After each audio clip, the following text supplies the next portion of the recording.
Unsa din ang Good Friday ug nganong good ang tawag niya? Mao na yung pangutana ni Casey Hayes sa TikTok ug atoa siyang tubagon.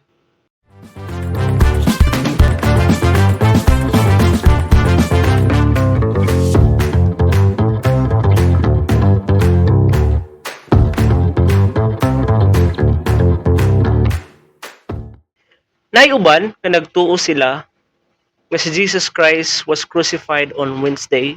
Napoy uban, they said that it was Thursday. Padagang mga scholars, mga biblical scholars ug mga historians believe nga it was on Friday. Ug maskin silang Colin Humphreys and W. Graham Waddington, nagkandak sila og astronomical calculation. Ug sa ilahang study, ilahang gi-conclude nga it was on Friday, April 3, AD 33 ang most probable date for the crucifixion as it aligns with the Passover and lunar date. Ug maskin sa Isaac Newton, he also proposed nga it was April 3, AD 33 based on lunar phases and even Jewish calendar. Ug sa John 19:31 miingon diha nga since it was the day of preparation and so that the bodies would not remain on the cross on the Sabbath, for that Sabbath was a high day. The Jews asked Pilate that their legs might be broken and that they might be taken away. So giingon diha nga day of preparation. So it means Friday. Kay at exactly 6 p.m. diha na magsugod ang Sabbath. Ug mao na nga gidali-dali nila ang paglubong ni Jesus Christ because almost Sabbath na nga time. Even Luke 23 verse 53 to 54. Then he took it down and wrapped it in a linen shroud and laid him in a tomb cut in stone. It was the day of preparation and the Sabbath was beginning. So, ang Sabbath was about to begin. Hanggang dali ang paglubong kang Jesus. And people would say, di ba parehas man unta na ang kanang kamatayon ni Jesus pares ni Jonas nga tulo ka adlaw nga naa sa sulod sa tiyan sa isda? But remember, you can ask any historians nga sa unang panahon sa ilahang kultura sa Jewish culture, if magsulat na sila maskin minute ra ang ilahang gibutang diha, it was already considered as one full day and one full night. Ug mao ni gitawag nga inclusive reasoning. Ug komo ni siya makita sa Jewish first century nga mga writings, maskin pa sa scriptures. So dili kailangan og full 24 hours para matawag nimo siya og one day. Gi-consider ni siya nga 3 days by Jewish reckoning. Pero dili ta mag-away ha. Kung inyong gusto sa Wednesday, it's okay. Kung ganahan mo sa Thursday, it's okay. But ang pinaka-importante sa tanan, mag-agree ta nga Jesus Christ was crucified. He suffered, died, and rose again. So, unsa gid ning Good Friday, unsay nakapagod ani niya? So, in order for us to understand unsa nang Good Friday, we need to study kung unsa gid day poy nahitabo ana nga Friday. So, early in the morning, before 6 a.m., diha na gidakop si Jesus Christ. He was arrested in Gethsemane. Then Pilate ordered Jesus to be scourged. But pasabot, mao na ni ang time nga kung asa siya gibunalan si Jesus. Ug ang bunal nga gigamit sa una sa Roman Empire, mao ni ang Roman flagrum, mao ni bunal nila. Ug mao ni ang bunal nga pagbunal sa imuha, dili lang ni basta-basta nga bunal. Kundi when gibunal ni Jesus, imagine na pagbunal tangtang ang panit pagbira nila sa bunal. So muna na experience ni Jesus during that time.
While nagpasaan si Jesus Christ sa iyang cross padulong Golgota, kadaghan nga mga times nga natumba siya tungod sa kabugat, sa kakapoy, sa kasakit sa iyang lawas.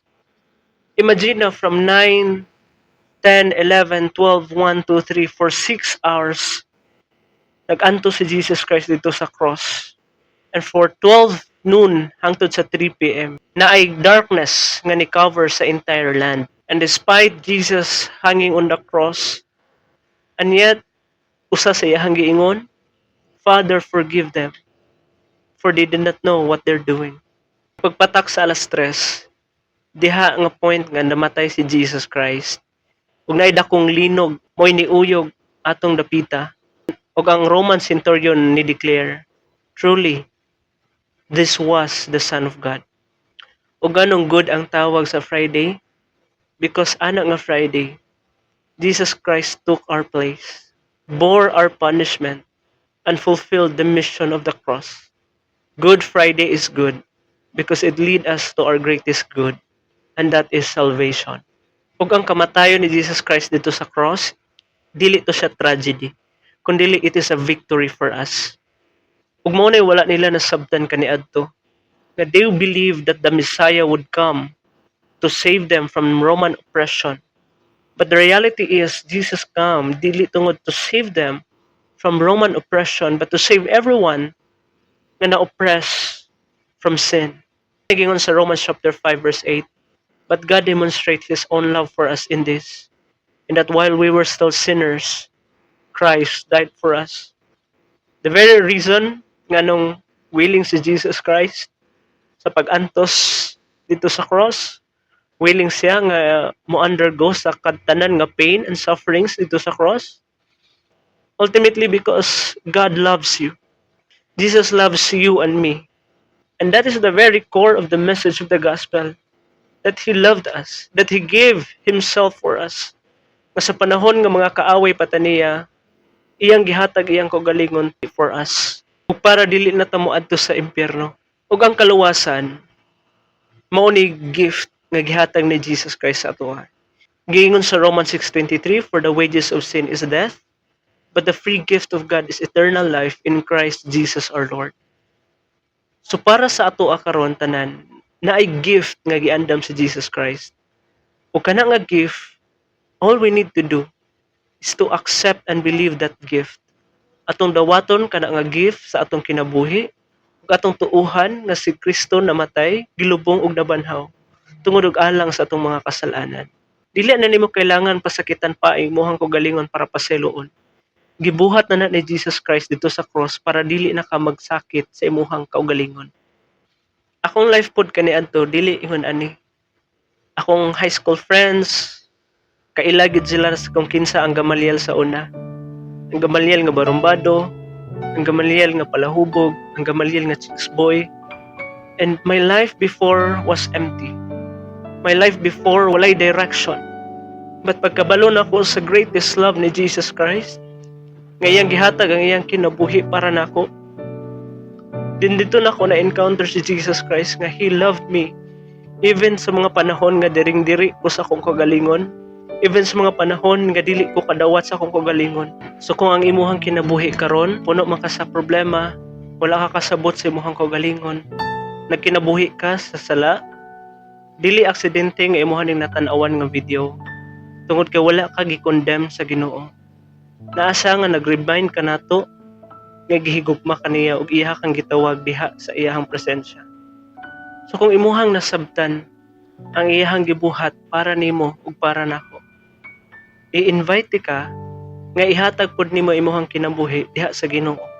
Nga imuhang siyang i-invite nga mahimo siya nimo Ginoo ug personal nga manluluwas. Giingon sa Roma 19 sa 1 Korinto kapitulo 15 nga kani nga gift para madawat nato ni is atoning dawaton atong tuuhan na si Jesus Christ namatay, gilubong ug nabanhaw tungod og alang sa atong mga kasalanan. Nga kung asa man gani ka karon, i-invite ka into prayer. O sa imuhang prayer, pangay pasaylo sa mga sala nga imuhang nabuhat. Diyon pasalamati si Kristo sa kaluwasan nga walay bayad nga iyang gihatag dito sa cross ug dawata siya imuhang Ginoo ug personal nga manluwas ug tuohi siya nga siya namatay gilubong og nabanhaw tungod og alang sa atong mga sala. So kung feel nimo nga you are unworthy, you are unloved, or maybe kanang layo na ka sa Ginoo ug nagkinabuhi ka karon sa sala, the reality is Jesus Christ died for you. He was wounded for our transgression, and by His stripes you are healed. It's not about being perfect. It's about turning away from sin and turning toward the Savior. So when we call it as Good Friday, we're not ignoring the suffering, kundili atong gi-remember nga ang atoang darkest moment in history came the greatest light the world has ever known.